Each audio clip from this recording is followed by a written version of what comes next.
మేము రాత్రి 1:30 వరకు మీరు అడిగిన ప్రతి ప్రశ్నకు సావధానంగా విని రాసుకొని సమాధానం చెప్పిన రోజులు శ్రీధర్ బాబు గారు గుర్తు చేస్తా ఉన్నా. మీరు 5గురే ఉండేవాళ్ళు. బిల్స్ ఈ బడ్జెట్ పద్దులు అనేటువంటివి పాస్ చేసుకోవడం ప్రభుత్వ బాధ్యత. మీరు ప్రతిపక్షాల సహకారం తీసుకొని బిల్లు పాస్ చేసుకోవాలి, పద్దులు పాస్ చేసుకోవాల్సింది పోయి మీరే మా గొంతు నొక్కే ప్రయత్నం చేయొద్దు. ఎప్పుడైనా సాంప్రదాయం ఏంటంటే పద్దుల మీద ఎంతసేపు ఎంత మంచి డిస్కషన్ జరిగితే ప్రభుత్వానికి అంత మేలు జరుగుతుంది. ప్రభుత్వం సంయమనంతో వ్యవహరించుకొని ఇప్పుడు అదర్ సబ్జెక్ట్స్ వేరు, పద్దులు అంటే ఇట్స్ గవర్నమెంట్ బిజినెస్.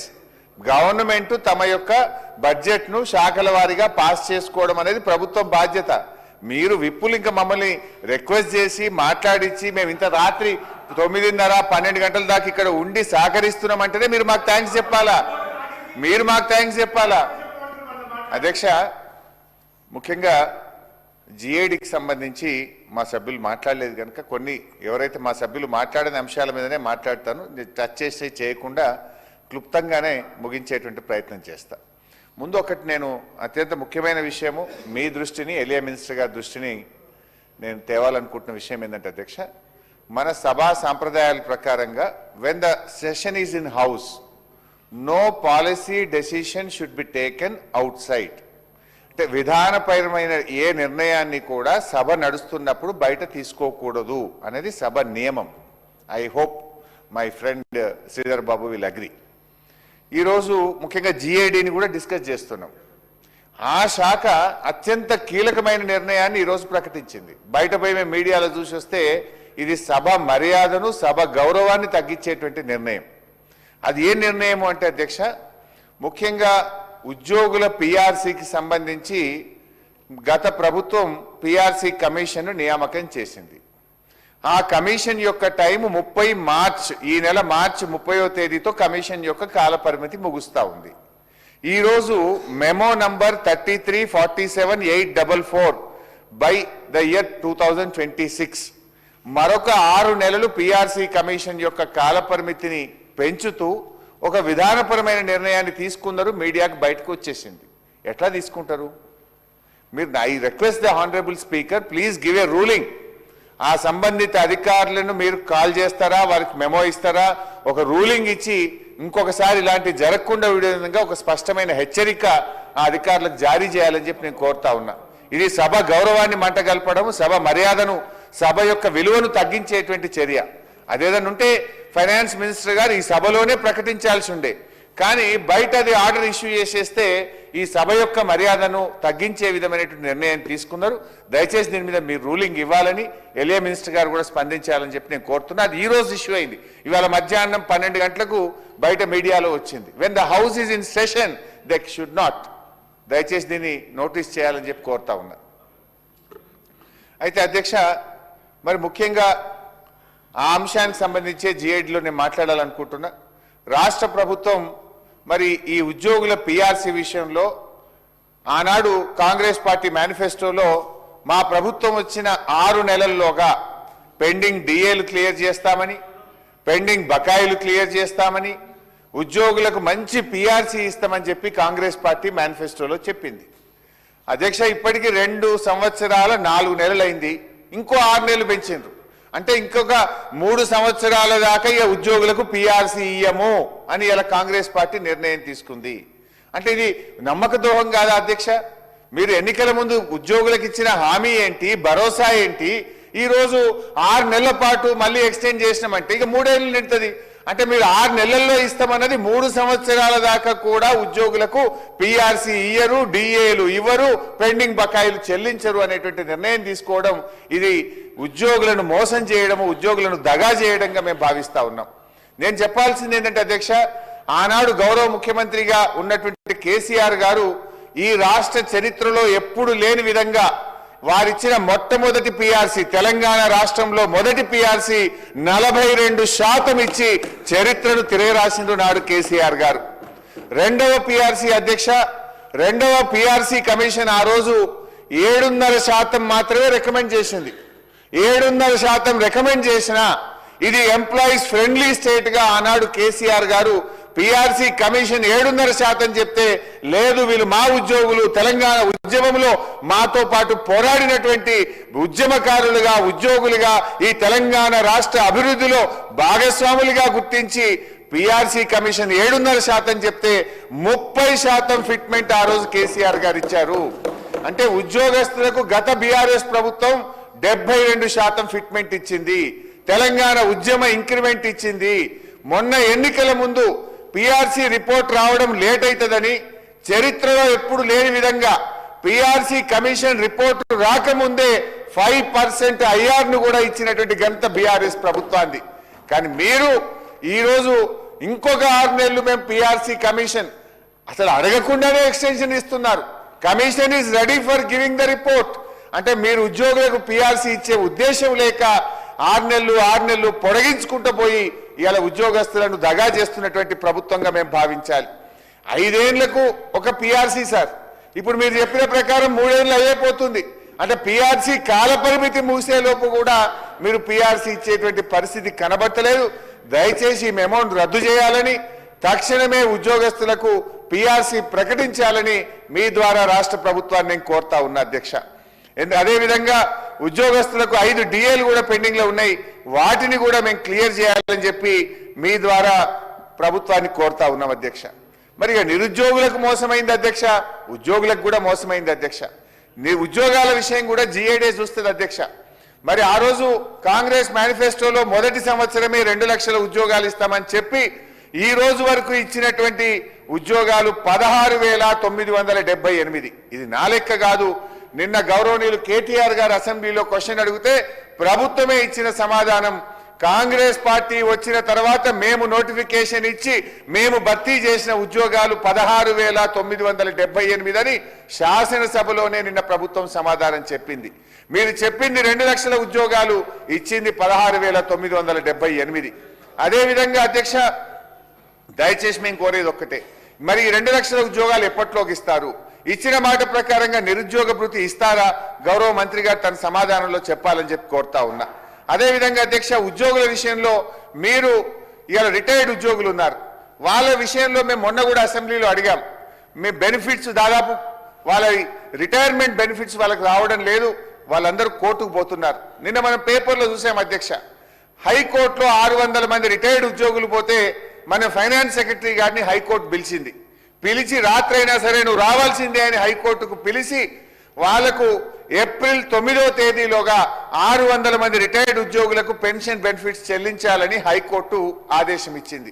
నేను ప్రభుత్వాన్ని అడుగుతా ఉన్నా, మరి మిగతా ఉద్యోగులు కూడా ఇప్పుడు మీరు హైకోర్టు బొమ్మని చెప్తారా? హైకోర్టుకు పోతేనే ఈ ప్రభుత్వం పెన్షన్ బకాయిలు ఇస్తుందా? లేదు, రిటైర్డ్ ఉద్యోగులకు హక్కుగా రావాల్సినటువంటి పెన్షన్ బకాయిలు ఎప్పట్లోకి ఇస్తారు? రిటైర్ అయ్యి ఇంటి దగ్గర పిల్లలతో ఉండాల్సినటువంటి మనమలతో ఉండాల్సినటువంటి మనమరాలతో ఉండాల్సినటువంటి ఉద్యోగులు కోర్టుల చుట్టూ తిరగడం ఎంతవరకు ఈ ప్రభుత్వానికి శోభనిస్తుంది? దయచేసి ఒక నిర్ణయం తీసుకోండి. ఇప్పుడు ఆల్రెడీ 600 మంది కోర్టుకు పోతే కోర్టు డైరెక్షన్ ఇచ్చింది, మిగతా వాళ్ళు కూడా మళ్ళీ వకీలం పెట్టుడు, కోర్టుల చుట్టూ తిరుగుడు, మన చీఫ్ సెక్రటరీని మన ఫైనాన్స్ సెక్రటరీ హైకోర్టుకు పిలిచి మరి ఆ పరిస్థితి ఎందుకు తెచ్చుకోవడం? దయచేసి ప్రభుత్వమే ముందుకొచ్చి ఆ రిటైర్డ్ ఉద్యోగులందరికీ కూడా తక్షణమే పెన్షన్ బెనిఫిట్లు చెల్లించాలని, దాని మీద మంత్రి గారు ఒక స్పష్టమైన సమాధానం ఇవ్వాలని చెప్పి కూడా రిటైర్డ్ ఉద్యోగుల పక్షాన కూడా నేను ప్రభుత్వాన్ని కోరుతా ఉన్నా. అదేవిధంగా సిపిఎస్ ఓపీఎస్ పెన్షన్, ఆనాడు కాంగ్రెస్ పార్టీ మేము వస్తే ఓల్డ్ పెన్షన్ స్కీమ్ తెస్తామని చెప్పారు.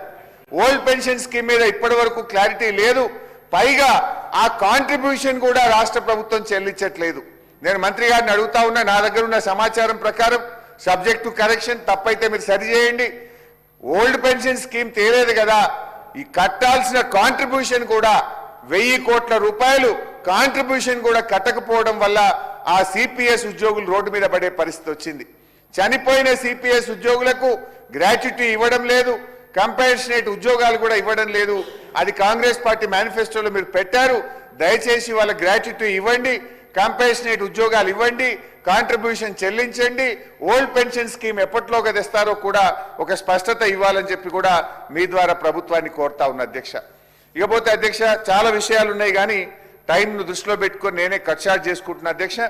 మరి జిఐడిలో ఇంకొక ముఖ్యమైన విషయం, ఒకటి ఉద్యోగులు, రిటైర్డ్ ఉద్యోగులు, సిపిఎస్ ఓపీఎస్ నిరుద్యోగులు ఉద్యోగాల గురించి మాట్లాడినాం అధ్యక్ష. జిఐడిలో మరో ముఖ్యమైన విషయం, సూచనలు ఇవ్వండి అని ప్రభుత్వం అడుగుతుంది. నేను రాజకీయంగా మాట్లాడలేదు, సూచనే ఇస్తున్నా. తీసుకుంటే మీ విజ్ఞత, తీసుకోకపోతే కూడా అది మీ ఇష్టం. అధ్యక్ష, ఈరోజు రాష్ట్ర ప్రభుత్వము ఐఏఎస్ ఐపీఎస్ల విషయంలో ప్రతి 6 నెలలకు 3 నెలలకు ట్రాన్స్ఫర్లు చేస్తూ ఉన్నారు. ఇప్పటి వరకు దాదాపు 10 సార్లు ట్రాన్స్ఫర్లు చేశారు. హెచ్ఓడి అంటే head of department, average HOD time ఈ గవర్నమెంట్లో 6 to 8 months. 6 నెలలకు ఒక హెచ్ఓడిని ట్రాన్స్ఫర్ చేస్తే ఆ శాఖ మీద పట్టొచ్చి, శాఖ మీద అవగాహన కలిగి, ఢిల్లీలో జాయింట్ సెక్రటరీలతో పరిచయాలు పెంచుకొని, సెంట్రల్లీ స్పాన్సర్డ్ స్కీమ్స్ ను ఎప్పటికప్పుడు యూసీలు పంపి కేంద్రం నుంచి డబ్బులు తేవాలంటే నువ్వు 6 నెలలకు ఒక సెక్రటరీని ట్రాన్స్ఫర్ చేస్తే ఎట్లా పనిచేస్తారు? నేనేదో నోటి మాటతో చెప్పట్లేదు అధ్యక్ష. మీరు విద్యుత్ శాఖలో 5 అధికారులు మారారు అధ్యక్ష. దాంతో చాలా తీవ్రమైన ప్రభావం చూపింది. సింగరేణి సీఎండీలు 4 అయ్యారు, జిహెచ్ఎంసీ కమిషనర్లు 4 మారారు, ఐఎన్పిఆర్ లో 4 మారారు, పాఠశాల విద్యాశాఖ కమిషనర్లు 4 మారారు, ఆరోగ్యశ్రీలో 8 మంది సీఈఓలు మారినారు.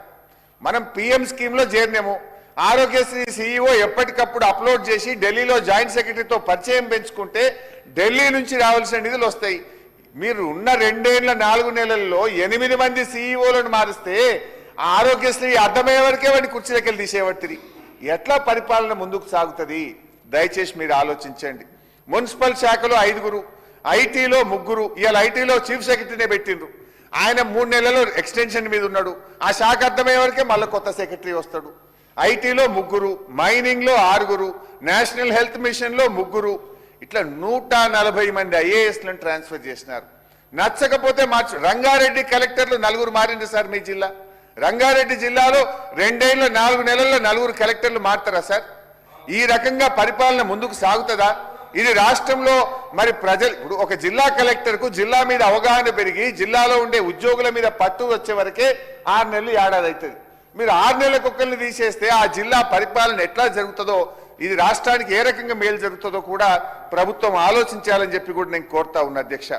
అంటే నచ్చితే పోస్టింగ్లు, నచ్చకపోతే బదిలీలు అనే పద్ధతి వల్ల యంగ్ ఆఫీసర్స్ యొక్క ఆత్మస్థైర్యం దెబ్బతింటది.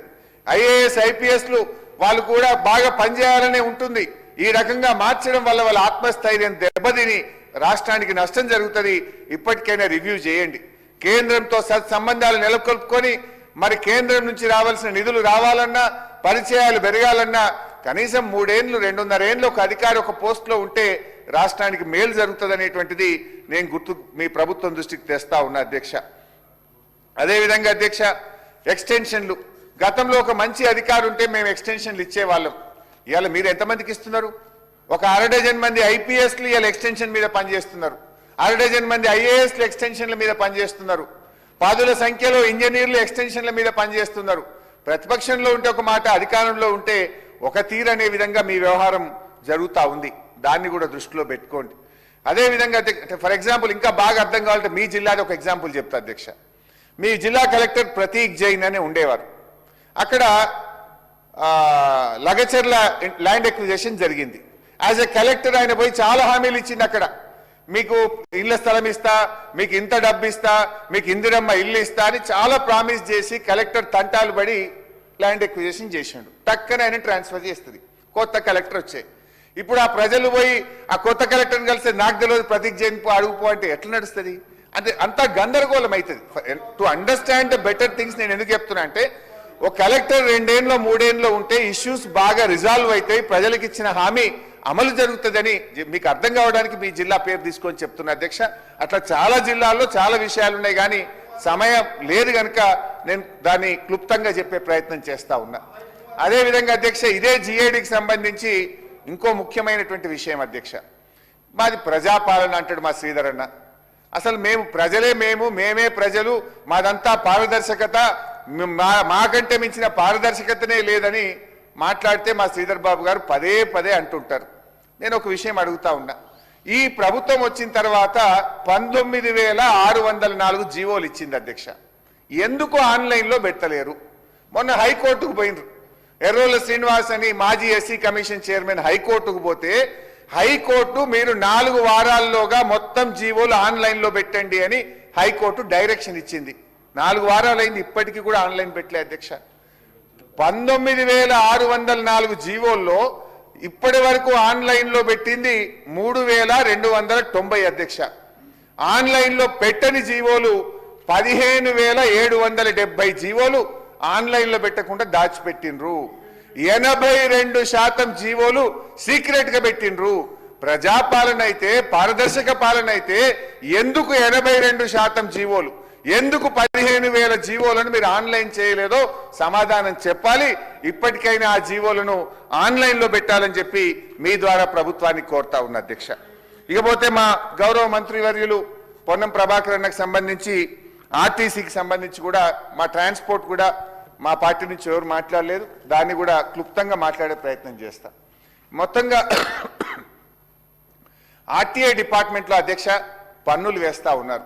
పరోక్షంగా పన్నులు ఎట్లేసిందంటే ఈ 1 ఏప్రిల్ నుంచి మోటార్ సైకిల్ కొనుక్కుంటే ఒక రైతు, ఒక విద్యార్థి, ఒక కూలీయో మోటార్ సైకిల్ కొనుక్కుంటే 2,000 రూపాయలు రోడ్ సేఫ్టీ ట్యాక్స్ కొత్తగా పెట్టిండ్రు. ఉన్న ఆర్టీఏ ట్యాక్స్ గా అదనంగా అరే మీరు పెద్ద పెద్ద కార్ల మీద వేయండి, లగ్జరీ కార్ల మీద ట్యాక్సీలు వేయండి. ఇక మోటార్ సైకిల్ ఓ విద్యార్థి కొనుక్కుంటాడు, లేదంటే ఒక రైతు కూలీ కొనుక్కునే మోటార్ సైకిల్ మీద కూడా ఇవాళ 2,000 రూపాయలు మినిమం రోడ్ సేఫ్టీ ట్యాక్స్ ను ప్రభుత్వం పెట్టింది. అదేవిధంగా మిడ్ సైజ్ కార్లు, చిన్న కార్ల మీద కూడా 5,000 రూపాయల ట్యాక్స్ కొత్తగా ప్రతిపాదించారు. ట్రాన్స్పోర్ట్ వెహికల్స్ మీద 10,000 రూపాయల ట్యాక్స్ పెట్టినారు. కొంతమంది పాపం స్వయం ఉపాధి కోసం ట్రక్కులు కొనుక్కొని నడుపుకుంటా ఉంటారు, చిన్న లైట్ మోటార్ ట్రక్స్ కూడా కొనుక్కుంటారు, ఆటో ట్రాలీ లాంటి వాటి మీద 10,000 వేయడం తగదు. ప్రభుత్వం ఆలోచించి మీరు పెద్ద వాహనాల మీద వేయండి, కానీ మోటార్ సైకిళ్ల మీదనో, మధ్యతరగతి వాళ్ళు కొనుక్కునే కార్ల మీదనో, మరి పేదవాళ్ళు ఉపాధి కోసం బండ్లు కొనుక్కునే ట్రాన్స్పోర్ట్ వాహనాల మీద పన్నును తగ్గించాలని, దీన్ని ఆలోచించాలని చెప్పి మీ ద్వారా ప్రభుత్వాన్ని కోరుతా ఉన్నా. అదేవిధంగా ట్రాన్స్పోర్ట్ డిపార్ట్మెంట్ లో AMVI to MVI, MVI to RTO ప్రమోషన్లు 2 ఏళ్లుగా పెండింగ్ లో ఉన్నాయి. వాటిని పూర్తి చేయండి. మీరే అనేక సార్లు వాహనాలు ఇస్తామన్నారు, వాళ్ళకు వాహనాలు సమకూర్చండి. అదేవిధంగా ఆర్టీఏ ఆఫీసులు 26 కిరాయి బిల్డింగ్లలో ఉన్నాయి. 26 ఆర్టీఏ ఆఫీసులకు 6 నెలలకెళ్ళి కరెంట్ బిల్లు కట్టలేరు, 3 నెలలకెళ్ళి కిరాయిలు కట్టలేరు. అరే 1,000 కోట్లు ఇచ్చేటువంటి ఆర్టీఏ ఆఫీసులకే కిరాయి కట్టకపోతే ఎట్లన్నా? 6-7 వేల కోట్ల ఆదాయం ఇస్తున్నారు వాళ్ళు. ఆ కిరాయిలు కట్టండి, కరెంటు బిల్లు కట్టండి, వాహనాలు ఇవ్వండి, అదేవిధంగా ప్రమోషన్లు ఇవ్వండి అని చెప్పి మీ ద్వారా మంత్రి గారి దృష్టికి తెస్తా ఉన్నా అధ్యక్ష. అదేవిధంగా అధ్యక్ష కొన్ని ఇష్యూస్ కూడా ఉన్నాయి. ఆర్టీఐ డిపార్ట్మెంట్ లో ప్రజలు ఇబ్బంది పడతా ఉన్నారు. స్టేట్ పోర్టల్ ను సెంట్రల్ పోర్టల్ తో అనుసంధానం చేసుకున్నాం. మొత్తం ఇండియా ఈజ్ 1 యూనిట్ అయింది. ఇప్పుడు దాంట్లో ఒకటి ఏమైందంటే అధ్యక్ష, డేటా ఇంటిగ్రేట్ కాలేదు. ఇప్పుడు 50 ఏళ్ళు నిండిన వాళ్ళు లైసెన్స్ రెన్యువల్ చేసుకోవాలి. లైసెన్స్ రెన్యువల్కి పోతే అక్కడ ఏమైతుంది, స్లాట్ బుక్ చేసుకుంటే కొన్ని పేర్లు స్టేట్ సెంట్రల్ డేటా ఇంటిగ్రేట్ కాకపోవడం వల్ల వాళ్ళు ఆఫీస్కి పోవాల్సి వస్తుంది, ఆఫీసుల చుట్టూ తిరగాల్సి వస్తుంది, బ్రోకర్ల దగ్గరికి పోవాల్సి వస్తుంది. ఈ డేటా ఇంటిగ్రేషన్ లో ఉన్న డిస్టర్బెన్స్ ను తక్షణమే దాన్ని సరిచేయాలి. దాంట్లో ఇబ్బంది లేకుండా, ప్రజలకు ఇబ్బంది లేకుండా ప్రయత్నం చేయాలని ప్రభుత్వం దృష్టికి తెస్తా ఉన్నా. అదేవిధంగా ఆటో క్లాస్ సారథి అనేటువంటి యాప్ లో కూడా మరి లేకపోవడం వల్ల ఆటో లైసెన్స్ బుక్ చేసుకోవడానికి కూడా వీలు కావడం లేదు. పాత వారికి రెన్యువల్లో కూడా ఇబ్బంది అవుతుంది కనుక ఎన్ఐసితో మాట్లాడి ఈ ఆటో ఆప్షన్ ఉండే విధంగా కూడా మంత్రి గారు ప్రయత్నం చేయాలని చెప్పి మేము మంత్రి గారి దృష్టికి తెస్తా ఉన్నాం అధ్యక్ష. ఇకపోతే అధ్యక్ష ట్రాన్స్పోర్ట్ ఆదాయం లాస్ట్ పాయింట్. మన తెలంగాణ వచ్చిన తర్వాత రవాణా శాఖ ఆదాయం 2 సార్లు తగ్గింది అధ్యక్ష. ఒకటి కరోనా కాలంలో, రెండోది కాంగ్రెస్ కాలంలో. కరోనా వచ్చినప్పుడు ఒక్కసారి ఆర్టీఏ ఆదాయం 2020-21లో 287 కోట్లు తగ్గితే, కాంగ్రెస్ ప్రభుత్వం వచ్చిన 2024-25లో 228 కోట్లు తగ్గింది. మరి కరోనా వల్ల తగ్గింది అప్పుడైతే, ఇప్పుడు కాంగ్రెస్ కాలంలో కూడా 228 కోట్లు తగ్గింది. ఎవ్రీ ఇయర్ ఆదాయం పెరుక్కుంటూ పోయింది. కానీ దురదృష్టవశాత్తు మరి ఈ ప్రభుత్వం వచ్చిన తర్వాత రాష్ట్ర ప్రభుత్వ ఆదాయం తగ్గుముఖం పడుతుందంటే ఇది రవాణా మంత్రి తప్పిదం కాదు, ప్రభుత్వ పాలసీ వల్ల, ఎకానమీ డౌన్ కావడం వల్ల. ఈ యొక్క స్పెసిఫిక్ ఎందుకు చెప్తున్నా అంటే, తెలంగాణ ప్రభుత్వం వచ్చిన తర్వాత ఢిల్లీ నగరాన్ని చూసి హైదరాబాద్లో ఒక ఈవీ పాలసీ తీసుకొచ్చినాం. దాదాపు 1,000 కోట్ల ట్యాక్స్ను మనం కోల్పోతున్నప్పుడు అది కొంత తిరోగమనం చూపించవచ్చు. దానికి సంబంధించి పర్యావరణ రక్షణ, ప్రజల ఆరోగ్యాలకు సంబంధించి హైదరాబాద్ను పర్యావరణం నుంచి కాపాడడానికి తీసుకున్న నిర్ణయం వల్ల అది వచ్చింది తప్ప ఎక్కడ కూడా ఎన్ఫోర్స్మెంట్ కానీ, లేకపోతే మేము ఇంతకుముందు చెప్తుంటే పబ్లిక్ను హరాస్మెంట్ చేసే ట్యాక్సెస్ వాటికి సంబంధించిన ఇష్యూస్ ఎక్కడ కూడా చేస్తలేము. ట్యాక్సెస్ ఇప్పటికి కూడా మనం కంపేర్ ఎప్పుడు కూడా ఎనాన్స్ మనం ప్రొజెక్షన్ బడ్జెట్ను పర్సెంటేజ్ ఎట్లా కూడా ఆటోమేటికల్లీ ఈ ఫైనాన్స్ డిపార్ట్మెంట్ నుంచి ఎనాన్స్ చేసుకొని చూసుకొని పోయే దాంట్లో కూడా లెక్కలు చూస్తున్నారు. మేము తప్పకుండా గత సంవత్సరం కంటే ఆదాయంలో ఎక్కువ ఉన్నాం. అధ్యక్ష సరే చర్చలకు పోతే అది డీటెయిల్గా వస్తుంది కానీ ఎలక్ట్రిక్ వాహనాల వల్ల అంత ఆదాయం పడిపోదు. బట్ ఇది ఒక్క మీ డిపార్ట్మెంటే కాదు, stamps and registration, state economy, రాష్ట్ర ప్రభుత్వ బడ్జెట్, ఆర్టీఏ, జిఎస్టీ అన్ని కూడా తగ్గినాయి. కొన్ని bad policies of this government, it's not the fault of the department. మొత్తం ఓవరాల్గా కొన్ని పాలసీస్, అది బిగ్ సబ్జెక్ట్, నేను అందులోకి పోవట్లేదు. కానీ ఏది ఏమైనా ఆదాయం తగ్గిన విషయం నేను దృష్టికి తెస్తా ఉన్నా. రివ్యూ చేయండి, ఆదాయం పెంచే ప్రయత్నం చేయండి. ఇకపోతే ఆర్టీసీ విషయంలో అధ్యక్ష, మంత్రి గారిని మొన్న కూడా నేను క్వశ్చన్ అవర్లో అడిగేటువంటి ప్రయత్నం చేశాము.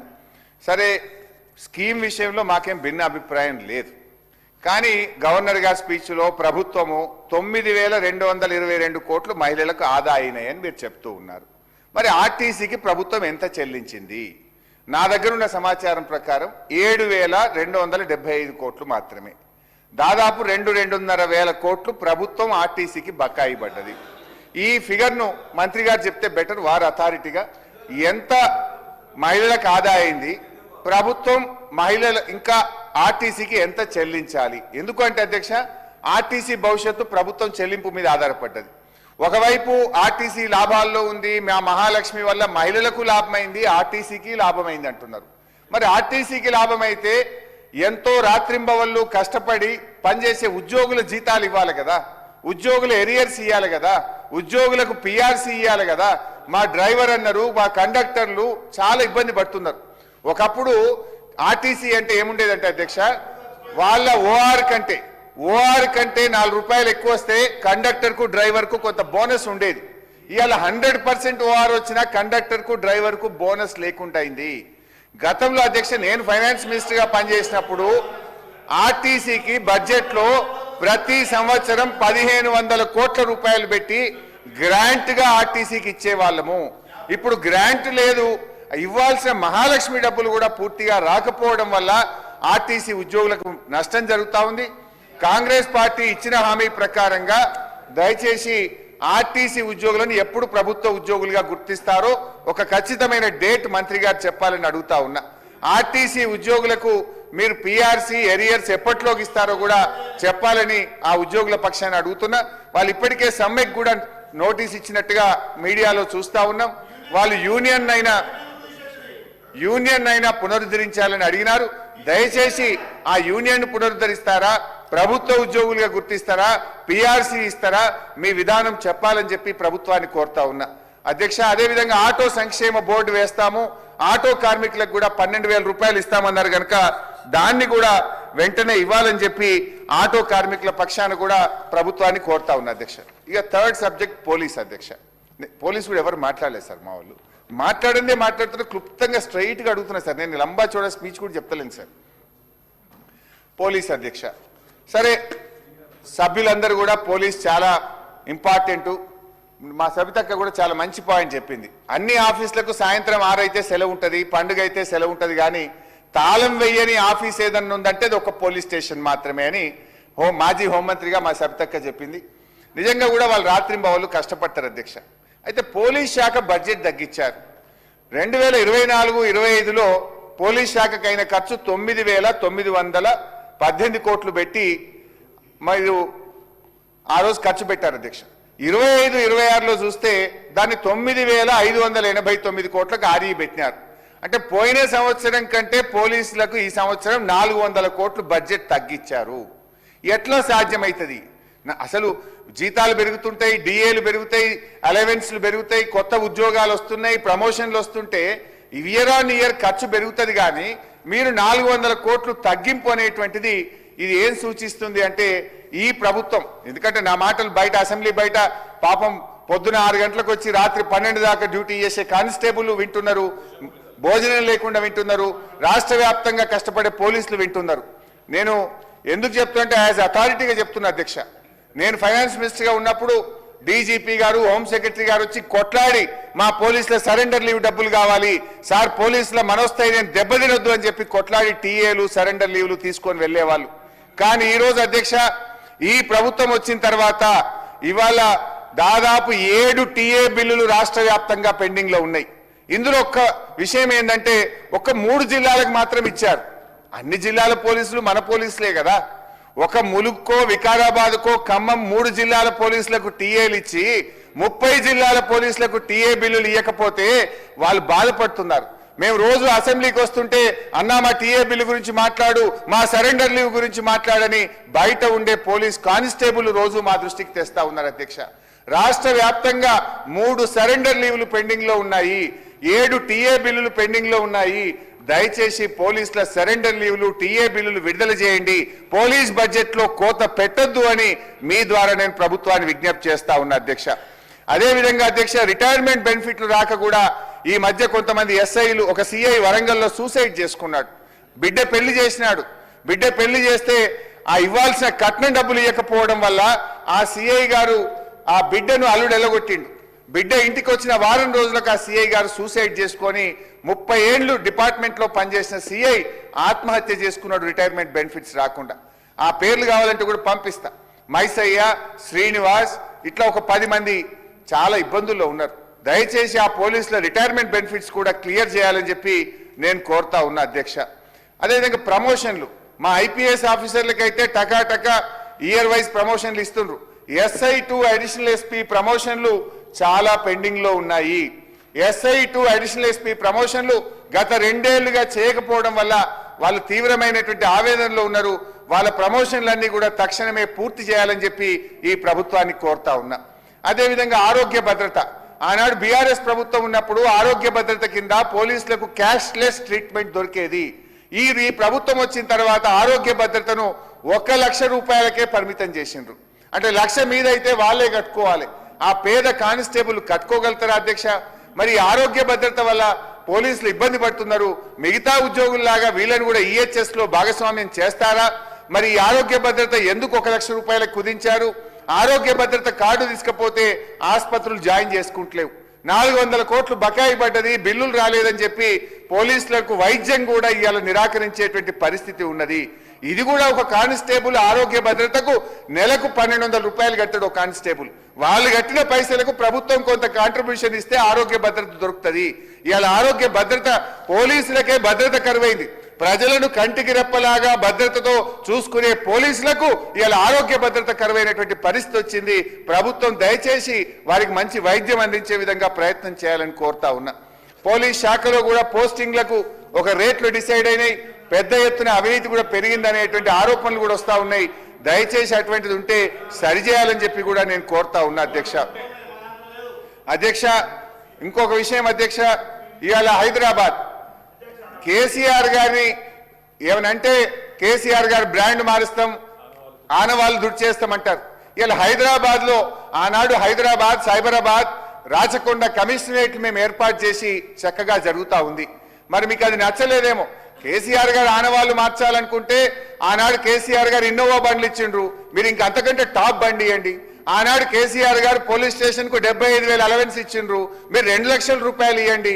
ఆనవాళ్ళు మార్చడం కోసం ఈ కమిషనరేట్లు మారిస్తే అంతా గందరగోళం. పొద్దున ప్రకాష్ గౌడ్ ఎమ్మెల్యే గారు మాట్లాడుతుంటే కూడా విన్నా, నా కాన్స్టిట్యున్సీ 3 ముక్కలైంది, ఏ పోలీస్ స్టేషన్ ఏ కమిషనరేట్ లో ఉందో నాకే అర్థమైతలేదు, అంత ఆగమాగం ఉన్నది అని 2-3 ఎమ్మెల్యేలు మాట్లాడుతుంటే హౌస్ లోనే విన్నాను నేను. ఇలా పాపం ఈ హైదరాబాద్, సైబరాబాద్, రాచకొండ కమిషనరేట్ లో కానిస్టేబుల్ నుంచి అడిషనల్ ఎస్పీ దాకా నేను ఏ కమిషనరేట్ పోతానో, నేను ఏడుంటానో, నేను ఈడుంటానో ఆడిపోతానో అనే గందరగోళం, అయోమయమైనటువంటి పరిస్థితుల్లో ఇవాళ పోలీసులు మీరు నెట్టివేయడం జరిగింది. దయచేసి ఆలోచించండి. ఏదన్నా ఆనవాళ్ళు మార్చాలంటే మాకంటే బాగా చేయండి, కానీ ఆనవాళ్ళ పేరు మీద ఉన్న వ్యవస్థను కన్ఫ్యూజన్ వ్యవస్థగా మార్చొద్దని చెప్పి ఈరోజు మేము కోరుతా ఉన్నాం అధ్యక్ష. ఇంకొక చిన్న ఉదాహరణ చెప్పి ముగించే ప్రయత్నం, చాలా ఉన్నాయి కానీ క్లుప్తంగా చెప్పే ప్రయత్నం చేస్తా. ఇవాళ ఒక కానిస్టేబుల్ అధ్యక్ష, పాపం ఆయన కొడుకు ఆస్ట్రేలియాలో చదువుకోవడానికి సీట్ వచ్చింది అధ్యక్ష. ఆ కానిస్టేబుల్ కు ఆస్ట్రేలియాలో సీట్ వస్తే ఆయన జీపీఎఫ్ లోన్కు అప్లై చేసుకున్నాడు అధ్యక్ష. జీపీఎఫ్ అంటే వాళ్ళు సేవింగ్ చేసుకున్న డబ్బులే వాళ్ళు అప్లై చేసుకునేటువంటిది అధ్యక్ష. ఆ కానిస్టేబుల్ పేరు భాస్కర్. ఆ భాస్కర్ అనే కానిస్టేబుల్ జీపీఎఫ్ లోన్కి అప్లై చేస్తే పాపం ఆ జీపీఎఫ్ లోన్ 6 నెలలకెళ్ళి క్లియర్ అయితలేదు. 6 నెలల నుంచి క్లియర్ కాకపోతే కింద మీద పడి అన్ని ఆఫీసులు తిరిగిండు. లాస్ట్కి ఉప ముఖ్యమంత్రి గారి దగ్గరికి పోయి కూడా కాళ్ళు ఏళ్ళబట్టుకున్నటువంటి పరిస్థితి ఉంది. కానీ ఈ రోజు కూడా ఆ భాస్కర్ అనే కానిస్టేబుల్ కు జీపీఎఫ్ లోన్ క్లియర్ కాకపోవడం వల్ల వాళ్ళ కొడుకు ఈ రోజు ఆస్ట్రేలియాకు పోనటువంటి పరిస్థితి ఉంది. ఇవాళ నేను అడుగుతా ఉన్నా, ఇంత దుర్భరమైన పరిస్థితి కానిస్టేబుల్లకు రాకూడదు. కనీసం 24 గంటలు పనిచేసే డ్యూటీలో ఉండే డ్రెస్ లో ఉండేటువంటి కానిస్టేబుల్లకైనా ఆ జీపీఎఫ్ కానీ సరెండర్ లీవ్ కానీ టీఏ బిల్లులు విడుదల చేయాలని చెప్పి నేను మీతో కోరుతా ఉన్నా అధ్యక్ష. అదేవిధంగా ఆనాడు మేము కానిస్టేబుల్కి మోటార్ సైకిల్ ఇచ్చాం, ప్రతి స్టేషన్ కు కూడా మోడర్న్ వెహికల్స్ ఇచ్చాం. ఇలా రిపేర్ కు కూడా డబ్బులు వస్తలేవు. స్టేషన్ అలవెన్స్ రాష్ట్రంలో అనేక పోలీస్ స్టేషన్లకు స్టేషన్ అలవెన్స్ రావడం లేదు. ఎందుకంటే గతంలో కాగితాలు దొంగల్ని కొనుక్కరమ్మనో పెన్నులు కొనుక్కరమ్మనే పరిస్థితి ఉంటే ఇది బాగాలేదని చెప్పి ప్రతి స్టేషన్ కు 50,000 75,000 రూపాయలు మంత్లీ స్టేషన్ అలవెన్స్ కింద ఇచ్చాం. ఈ ప్రభుత్వం వచ్చిన తర్వాత ఆ స్టేషన్ అలవెన్స్ ఆగిపోయింది. దయచేసి ఆ స్టేషన్ అలవెన్స్ రిలీజ్ చేయండి. పెట్రోల్ డీజిల్ బిల్లులు విడుదల చేయండి. వెహికల్ రిపేర్స్ కు కూడా ఇబ్బంది వచ్చి ఆ లోకల్ మెకానిక్లను బతిలాడి రిపేర్లు చేయించుకునే పరిస్థితి వచ్చింది. వెహికల్ మెయింటెనెన్స్ డబ్బులు కూడా విడుదల చేయాలని చెప్పి నేను మీ ద్వారా కోరుతా ఉన్నా. హైదరాబాద్ లో 10 లక్షల సీసీ కెమెరాలు గత ప్రభుత్వ హయాంలో పెట్టాం. ఇండియాలోనే record. The only city with 10 lakh CC cameras was Hyderabad. బాధ కలిగేది ఏంటంటే ఈరోజు వాటి మెయింటెనెన్స్ దెబ్బతిన్నది. సీసీ కెమెరాల మెయింటెనెన్స్ కూడా డబ్బులు ఇవ్వకపోవడం వల్ల చాలా కెమెరాలు ఈ నగరంలో పనిచేయడం లేదు. వాటి మెయింటెనెన్స్ కు డబ్బులు ఇవ్వండి. ఆ ఏజెన్సీ కాల పరిమితి ముగిస్తే దాన్ని ఎక్స్టెండ్ చేయండి. ఆ ఏజెన్సీని కంటిన్యూ చేస్తారా, కొత్త వాళ్ళకి ఇస్తారా ఇవ్వండి. కానీ సీసీ కెమెరాలు మెయింటైన్ చేయడం ద్వారా మరి ప్రజలకు మెరుగైనటువంటి భద్రత కలిగించే వాళ్ళం అవుతాం. ఆలోచించాలని కోరుతా ఉన్నా. అదేవిధంగా కోదాడ లాకప్ డెత్ విషయంలో కూడా అధ్యక్ష, కోదాడలో ఒక దళిత యువకుడిని ఏ రకంగా లాకప్ డెత్ చేసిందో కూడా మనం చూసాం. కర్ర రాజేష్, దాని మీద ఇంతవరకు చర్యలు తీసుకోలేదు. దయచేసి చర్యలు తీసుకోవాలని. అదేవిధంగా అధ్యక్ష, ఈ ప్రభుత్వం ఇవాళ ఏమనంటే మా మీద కేసులు పెడుతున్నారు అధ్యక్ష. ఒక ఎక్సైజ్ కానిస్టేబుల్ సౌమ్య గారు గంజాయి స్మగ్లర్లు పాపం ఆ సౌమ్య మీద దాడి చేసి ఆమెను హత్య చేసిన విషయం మనందరికీ తెలుసు అధ్యక్ష. అదేవిధంగా చెర్లపల్లిలో మహారాష్ట్ర పోలీసులు వచ్చి 12,000 కోట్ల రూపాయల డ్రగ్స్ ను చెర్లపల్లిలో పట్టుకున్నటువంటి విషయం కూడా మనం చూసాం అధ్యక్ష. కానీ మన పోలీసులు ఏం చేస్తున్నారు అధ్యక్ష, ఒక రీట్వీట్ చేస్తే ఒక అబ్బాయి నల్లబాలు అని రీట్వీట్ చేస్తే 3 కేసులు పెట్టారు. 3 పోలీస్ స్టేషన్లో 3 కేసులు పెడితే హైకోర్టు మొట్టికాయలేసింది, సుప్రీంకోర్టు మొట్టికాయలేసిన కేసులు పెడతా ఉన్నారు అధ్యక్ష. ఇవాళ 20 రోజులు నల్లబాలును జైల్లో పెట్టినారు. కొనతం దిలీప్ గారి మీద 50 ఎఫ్ఐఆర్లు, కృషాంక్ మీద 26 ఎఫ్ఐఆర్లు, కేటీఆర్ గారి మీద 3 ఎఫ్ఐఆర్లు. సోషల్ మీడియాలో రీట్వీట్ చేస్తేనే ఇన్ని కేసులు పెడుతుంటే ఇవాళ మన పోలీసులు ఎటువైపు పనిచేస్తున్నారు? మీరు చెప్పుడేమో వాక్ స్వాతంత్రం, చెప్పుడేమో ప్రజాపాలన, మరి ఈ రకమైనటువంటి కేసుల్ని ఎట్లా అర్థం చేసుకోవాలి? మా తమ్ముడు బాల్కా సుమన్ను 22లో 14 కౌన్సిలర్లు గెలిస్తే మీరు ఎన్నికలు జరపండి అన్నందుకు బాల్కా సుమన్ను ఆదిలాబాద్ జైల్లో పెట్టినారు. మెదక్లో మా బీఆర్ఎస్ కార్యకర్తల్ని అక్రమ కేసులు పెట్టి 10 రోజులు జైళ్లలో పెట్టారు అధ్యక్ష. అదేవిధంగా అధ్యక్ష, ఇలా పోలీసు ఉద్యోగాల విషయంలో కూడా అధ్యక్ష, బీఆర్ఎస్ ప్రభుత్వం 47,068 కానిస్టేబుల్ ఎస్ఐ ఉద్యోగాలను రిక్రూట్ చేసింది. మా హయాంలో నోటిఫికేషన్లు ఇచ్చి 47,068 ఉద్యోగాలు మేము నింపాం. మరి మీ ప్రభుత్వం వచ్చినాక ఈ రోజు రాష్ట్రంలో 17,000 పోలీస్ కానిస్టేబుల్ ఖాళీగా ఉన్నాయి. మీరు నోటిఫికేషన్ ఇస్తామన్నారు. 2 ఏళ్ల 4 నెలలైంది. ఈ 17,000 కానిస్టేబుల్ ఉద్యోగాలు ఎప్పట్లోగా నింపుతారో కూడా ప్రభుత్వం చెప్పాలని చెప్పి కూడా నేను ఈ సందర్భంగా ప్రభుత్వాన్ని కోరుతా ఉన్నా అధ్యక్ష. అదేవిధంగా అధ్యక్ష, పొద్దున్నే మా అక్కగారు చెప్పారు, నేను దాంట్లోకి పోను కానీ ప్రమోషన్లు ఎస్ఐలు సిఐల ప్రమోషన్లు కూడా పెండింగ్ లో ఉన్నాయి. వాటిని కూడా పూర్తి చేయండి. గతంలో పెద్దలు రేవంత్ రెడ్డి గారు ఏక్ పోలీసింగ్ విధానం తెస్తామని చెప్పారు. ఏక్ పోలీసింగ్ అంటే అది బెటాలియన్ పోలీసులు, సివిల్ పోలీసులు, ఏఆర్ పోలీసులు ఒకే విధానం తెస్తామని గౌరవ ముఖ్యమంత్రి గారు చెప్పారు. మరి ఆ ఏక్ పోలీసింగ్ అమలు చేయండి అని చెప్పి పోలీస్ కానిస్టేబుల్ కుటుంబాలు సెక్రటరియట్కి వస్తే పోలీసుల భార్య పిల్లల్ని వాళ్ళే అరెస్ట్ చేసేటువంటి ప్రత్యేకమైన పరిస్థితి రాష్ట్రంలో వచ్చింది. వాళ్ళను దాదాపు 20 మందిని సస్పెండ్ చేశారు. వాళ్ళు ఏమడిగారు? ముఖ్యమంత్రి గారు మీరు ఇచ్చిన మాట నిలుపుకోండి అన్నందుకు సస్పెండ్ చేశారు.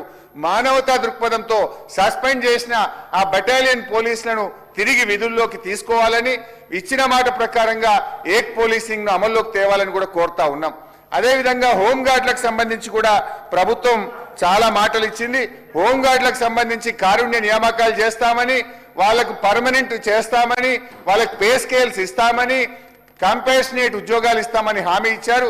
దయచేసి హోంగార్డులకు ఈ ప్రభుత్వం ఇచ్చిన హామీలు నిలబెట్టుకోవాలని చెప్పి కూడా ఈ సందర్భంగా మీ దృష్టికి తెస్తా ఉన్నాం అధ్యక్ష. ఇకపోతే అధ్యక్ష, మా లాస్ట్ 2 minutes కంప్లీట్ చేస్తాం. మా బీసీ కార్పొరేషన్ మంత్రి గారు పెద్దలు మా పొన్నం ప్రభాకర్ అన్న గారు, అన్న మంచోడు పాపం బాగా చేయాలనే తపన ఉంటది కానీ వారికి ఉప ముఖ్యమంత్రి గారి నుంచి సపోర్ట్ రావట్లేదు. నేను పొన్నమన్నను డెఫినెట్లీ మా అన్న ఇంకా కష్టపడి మంచి పేరు తెచ్చుకోవాలి. మొదటిసారి మంత్రి అయ్యిండు. మా జిల్లా, మా సిద్దిపేట జిల్లా, వారంటే మాకు ఎంతో గౌరవం అధ్యక్ష. కానీ నా బాధ ఏంటంటే అధ్యక్ష, బీసీ కార్పొరేషన్ కి ప్రభుత్వం 1370 కోట్లు పెట్టి కేవలం 6 కోట్ల రూపాయలు మాత్రమే రిలీజ్ చేశారు. ఎంబీసీ కార్పొరేషన్ కు 801 కోట్ల రూపాయలు పెట్టి 99 లక్షలు మాత్రమే క్లియర్ చేశారు. రజక ఫెడరేషన్ కు 386 కోట్లు పెట్టి 1 కోటి రూపాయలే ఇచ్చారు. నాయి బ్రాహ్మణ కార్పొరేషన్ కు 280 కోట్లు పెట్టి 30 లక్షలు మాత్రమే రిలీజ్ చేశారు. గీత కార్మికులకు 187 కోట్లు పెట్టి 52 కోట్లు రిలీజ్ చేశారు. వడ్డెరలకు 100 కోట్లు పెట్టి 18 లక్షలు, సగర ఉప్పరకు 100 పెట్టి 0, వాల్మీకి బోయలకు 100 పెట్టి 0, భట్రాజులకు 100 పెట్టి 0, విశ్వ బ్రాహ్మణులకు 100 పెట్టి 0, ముదిరాజులకు 100 కోట్లు పెట్టి 0, యాదవ కార్పొరేషన్ కు 100 కోట్లు పెట్టి 0, మున్నూరు కార్పొరేషన్ కు 100 కోట్లు పెట్టి 0 రిలీజ్ చేసిండ్రు. పద్మశాలీలు, పెరికెలు, లింగాయతులు, మేరలు, గంగపుత్రులు, ఈబీసీలు 100 కోట్లు పెట్టి 1 రూపాయి కూడా ఈ 2 సంవత్సరాల్లో విడుదల చేయకపోవడం అంటే ఇది బీసీలకు అన్యాయం జరుగుతా ఉంది. దయచేసి మా పొన్నమన్న ఫైనాన్స్ మినిస్టర్ గారితో మాట్లాడి నిధులు తెప్పించి ఈ కార్పొరేషన్లకు ఈ సంవత్సరమైన డబ్బులు విడుదల చేయాలని చెప్పి కోరుతూ అధ్యక్ష. అరే కంప్లీట్ చేస్తా భాయ్ సాబ్, అరే ఎట్లా నేను తప్పు మాట్లాడుతున్నా, పైసలు ఇయ్యలేదని చెప్తున్నా, తప్పైతే తప్పని చెప్పు, సూచనలే ఇస్తున్నా అధ్యక్ష. మా సీతక్క గారికి ఒక్కటే సూచన, విమర్శ చేయ మా సీతక్క మీద. అక్క, ఈసారి ఒక మిషన్ భగీరథ స్కీమ్ లో ఆనాడు కేసీఆర్ గారు రిజర్వాయర్లలో మినిమం డ్రా డౌన్ లెవెల్ అని ఒక జీవో ఇచ్చినాం అధ్యక్ష. అయితే ఆ minimum draw down level maintain చేయకపోతే ఎండాకాలంలో నీళ్ళకి ఇబ్బంది అవుతుంది. వాతావరణ శాఖ ఒక మాట ఏం చెప్తున్నట్టే, ఈ సంవత్సరం జూలై దాకా వర్షాలు పడాయి అంటున్నారు. ఒకవేళ జూలై దాకా వర్షాలు పడకపోతే తాగునీళ్ళకే ప్రజలు ఇబ్బంది పడతారు. దయచేసి మీరు ఇరిగేషన్ శాఖతో రివ్యూ చేసి మిషన్ భగీరథ స్కీములు సక్సెస్ఫుల్ గా నడవాలంటే ఆ ఎండిడిఎల్ జీవో ఏదైతే ఇచ్చినామో ఆ లెవెల్ మెయింటైన్ చేసేటట్టు మా సీతక్క గారు ప్రయత్నం చేస్తే ఈ రాష్ట్రంలోని ప్రజలకు తాగునీరు అందేటువంటి అవకాశం ఉంటుంది కనుక దయచేసి అక్క గారు రివ్యూ చేయాలని, ఎంపీటీసీ జెడ్పీటీసీ ఎన్నికలు కూడా తొందరగా పెట్టాలని చెప్పి నేను కోరుతా ఉన్నా. మా దగ్గర సింగూరు డ్యామ్ రిపేర్ చేస్తున్నారు సార్. సింగూరు డ్యామ్ రిపేర్ చేయడం వల్ల నీళ్ళని తీసేసిండ్రు. అయితే సంగారెడ్డి, జహీరాబాద్, నారాయణ ఖేడ్, అందోల్ 5-6 నియోజకవర్గాల్లో మిషన్ భగీరథ ఎఫెక్ట్ అయింది కనుక ఆ 4-5 నియోజకవర్గాలకు ఏదైనా కొంత రిపేర్, మీరు డ్రింకింగ్ వాటర్ కొత్త బోర్వెల్స్ కానీ పైప్ లైన్ కానీ 5-6 నియోజకవర్గాలకు ప్రత్యేకమైన నిధులు ఇవ్వకపోతే ఎండాకాలం అక్కడ ప్రజలు ఇబ్బంది పడతారక్క. అక్కడ డ్రింకింగ్ వాటర్ రిపేర్ వల్ల డ్యామ్ ఖాళీ చేసినాం కనుక ప్రత్యేకంగా 5-6 నియోజకవర్గాలకు మా ఉమ్మడి మెదక్ జిల్లాకు నిధులు ఇవ్వాలని కోరుతూ అవకాశం ఇచ్చినందుకు ధన్యవాదాలు. Discussion on demands for grants is completed. Now replies by the Honorable Ministers. I request the Minister for Legislative Affairs on behalf of the Chief Minister to give reply to the demands for grants, municipal administration and urban development, and demand Governor and Council of Ministers, and the demand general administration and elections, and also the demand administration of justice. Minister garu. అధ్యక్ష,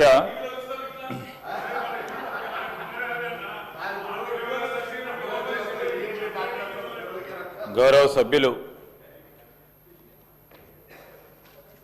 BRS నుంచి BJP, MIM, అదేవిధంగా Congress party సంబంధించిన గౌరవ సభ్యులందరూ కూడా ఈరోజు ఈ demand సందర్భంలో వారి వారి సూచనలు, అభిప్రాయాలు, విమర్శలు,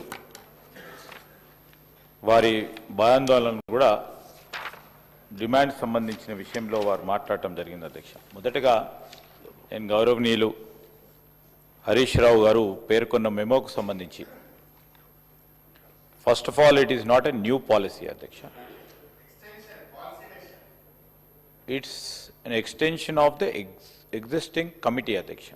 కమిటీ ప్రత్యేకంగా ప్రస్తావన తీసుకొస్తా ఉన్నాం. ఎందుకంటే పిఆర్సీకి సంబంధించిన కమిషన్ గడువు పెంచుతూ ప్రభుత్వం ఇప్పటి వరకు ఎలాంటి నిర్ణయం తీసుకోలేదు. సార్ నేను చెప్తున్నాను సార్, అదే సార్ తీసుకోలేదు. హరీష్ రావు గారు పేర్కొన్న మెమో 2020 సంవత్సరంలో ఇచ్చిన పిఆర్సీ పే ఫిక్సేషన్ గడువు పెంచుతూ ఆ రోజు ఆర్థిక శాఖ ఇచ్చిన మెమో. మరి దానికి సంబంధించే ఆ గడువు సమయం సందర్భంలో ఈరోజు పిఆర్సీ కాదు, ఇది కమిషన్కు సంబంధించింది కాదు అని తెలియజేయడానికి స్పష్టంగా కూడా ఉండాలి కనుక, ఎందుకంటే వారికి ఎవరో సమాచారం ఇచ్చుంటారు, ఇయ్యారని కాదు. కానీ పిఆర్సీ కమిషన్ గడువు పెంచుతూ కాదు. అదేవిధంగా ఈరోజు పార్లమెంటరీ ప్రాక్టీస్ వారు చెప్పింది, ఏదైనా కొత్త పాలసీ నిర్ణయం తీసుకున్నప్పుడు అసెంబ్లీ జరుగుతూ ఉన్న సందర్భంలో కొత్త పాలసీ నిర్ణయం ఇక్కడే గౌరవ సంబంధిత మంత్రులు కానీ ముఖ్యమంత్రి గారు సభకు తెలియజేసే కార్యక్రమం. Extension of A simple committee అధ్యక్ష. దానికి సంబంధించి కూడా నేను ఈరోజు సభా దృష్టికి గౌరవనీయులు హరీష్ రావు గారి దృష్టికి తీసుకొస్తున్నాను అధ్యక్ష. నేను ఈరోజు మున్సిపల్ అడ్మినిస్ట్రేషన్కు సంబంధించి మరి on behalf of honourable chief minister demand సంబంధించిన అంశం విషయంలో సభ్యులకు సంబంధించి ఈరోజు ఎంఏయుడి డిపార్ట్మెంట్కు సంబంధించి రాష్ట్ర ప్రభుత్వం గత 2 సంవత్సరాల నుంచి చేపట్టిన కార్యక్రమాలు కానీ, మా ఆలోచన కానీ, మా లక్ష్యాలను కూడా మరొకసారి గౌరవ సభ్యులకు తెలియజేయడానికి, అదేవిధంగా గౌరవ సభ్యులు లేవనెత్తిన కొన్ని అంశాలకు కూడా సమాధానం చెప్పాల్సి ఉంటుంది అధ్యక్ష. ఆ క్రమంలో కూడా ఈరోజు మేము చెప్తా ఉన్నాం. ఒకటి, మెట్రోపాలిటన్ ప్రాంతం మరియు పట్టణాభివృద్ధి శాఖకు సంబంధించి తెలంగాణ రైజింగ్ 2047 అనే లక్ష్యాన్ని పెట్టుకొని 3 ట్రిలియన్ ఎకానమీ చేయాలి. ఆ కార్యాచరణ తీసుకొని గౌరవ ముఖ్యమంత్రి గారు మున్సిపల్ శాఖ మంత్రిగా బాధ్యతలు నిర్వహిస్తూ క్యూర్ ప్యూర్ రేర్ అనే గ్రోత్ మోడల్ను తీసుకెళ్లే ఒక కార్యాచరణ తీసుకొని ముందుకు వెళ్తా ఉన్నాం అధ్యక్ష. ఆ కార్యాచరణలోనే ఈరోజు మరి రాష్ట్ర ఆర్థిక అభివృద్ధి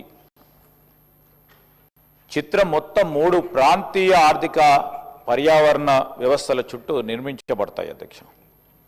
ఒకటి కోర్ అర్బన్ రీజన్ ఎకానమీ, ఇంకోటి peri urban reason economy, rural agri reason economy.